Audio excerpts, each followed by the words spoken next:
Vijayawada భవానీపురంలో RTC workshop రోడ్డులో జరిగిన సంఘటన అందరినీ ఒక్కసారిగా షాక్కి గురిచేసింది.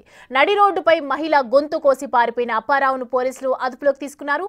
బాధితురాలు లక్ష్మీదేవి ప్రస్తుతం ఆంధ్ర ఆసుపత్రిలో చికిత్స పొందుతుంది. తన తల్లి గొంతు కోసిన వాడిని వదిలిపెట్టనని, అతని గొంతు తాను కోస్తానని బాధితురాలి కూతురు చెబుతోంది. మరింత సమాచారం మా ప్రతినిధి సాహిత్య అందిస్తారు.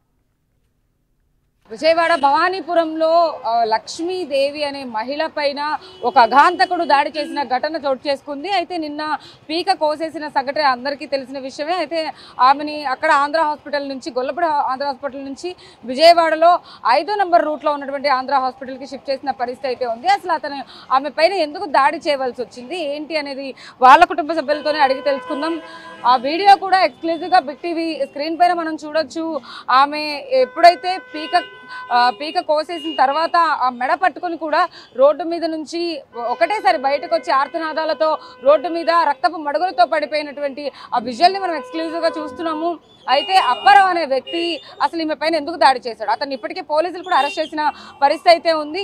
ఆ మహిళ పైన ఎందుకు దాడి చేయవలసి వచ్చింది, ఎందుకు మర్డర్ అటెంప్ట్ చేయవలసి వచ్చింది, ఎందుకు కత్తిపెట్టి అతను గొంతు కోసేసిన పరిస్థితి.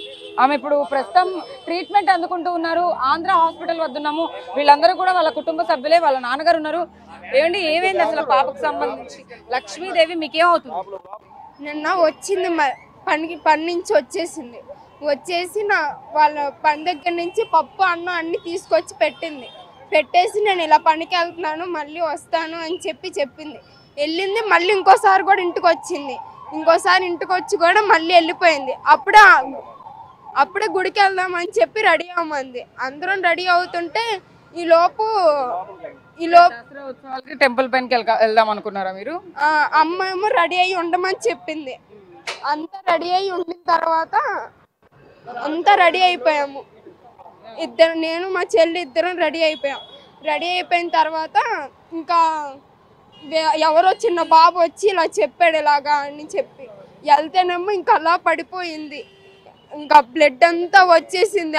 అక్కడ వాళ్ళని అడిగితేనేమో వాళ్ళు అన్నారు ఇలాగ పట్టుకొని పరిగెత్తుకుంటూ వస్తుంది అక్కడి నుంచి. అంటే పనికి వెళ్ళినప్పుడు అక్కడ ఎవరు దాడి చేశారా? అక్కడే ఎవరు చేస్తే ఇక్కడ గోరుమచ్చలు కూడా ఉన్నాయి చూసాము.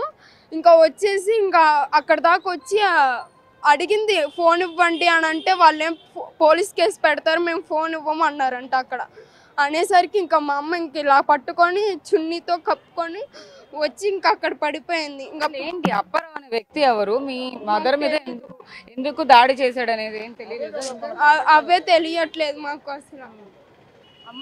అమ్మ ఏం చెప్తున్నారు? లక్ష్మీదేవి ఇప్పుడు ఆల్రెడీ ట్రీట్మెంట్ అందుకుంటున్నారు, ఏమైనా మాట్లాడే పొజిషన్లో ఉన్నారా తను? అక్కడేమో చెప్పింది ఇలాగ అప్పారావు అని చెప్తుంది కానీ ఇంకేం చెప్పట్లేదు. వాళ్ళు ఏమో డాక్టర్స్ ఏమో మాట్లాడొద్దు అంటున్నారు. అడ్రస్ లేకుండా చేయాలి.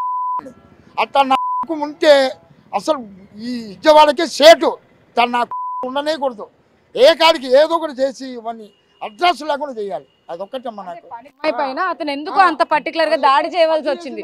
ఎందుకు దాడి చేశాడు? వస్తున్నాము, దారిలో వస్తున్నామమ్మా.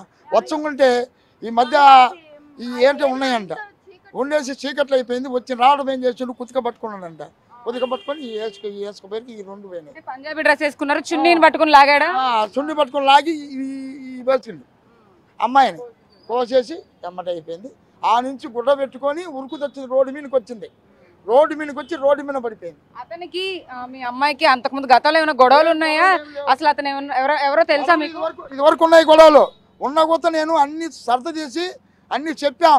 అరే ఎవరే కానీ మా పిల్లలతో రావద్దు అని చెప్పాం, అందరికీ చెప్పాం. సర్లే అనుకుని అయిపోయింది. ఇంకా మరి ఇంకా ఏం జరిగిందో నాకు ఏం అంతుపట్టలేదు. ఇంకా అది జరిగింది మనకి.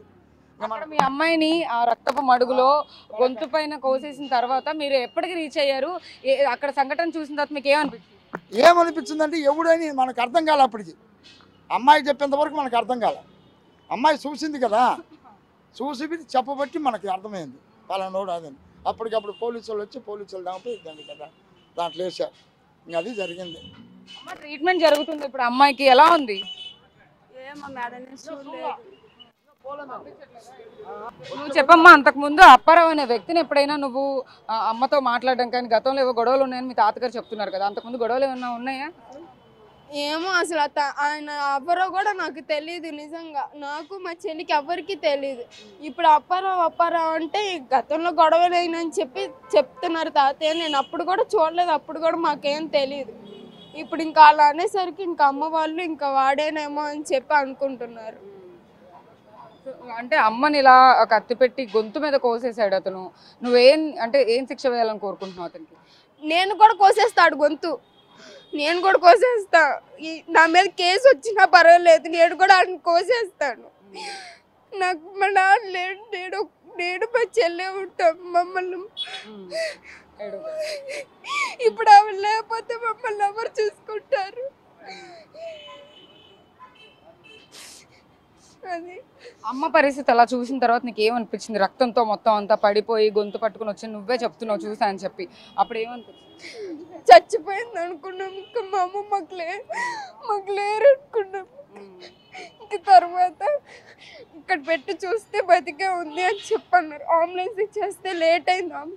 ఈ లోపు ఇంకా ఆటోలో వెళ్తుంటే చేతుల నుండి బ్లడ్, డ్రెస్ నుండి బ్లడ్, మమ్మల్ని లేపుతుంటే లగ్గట్లేదు.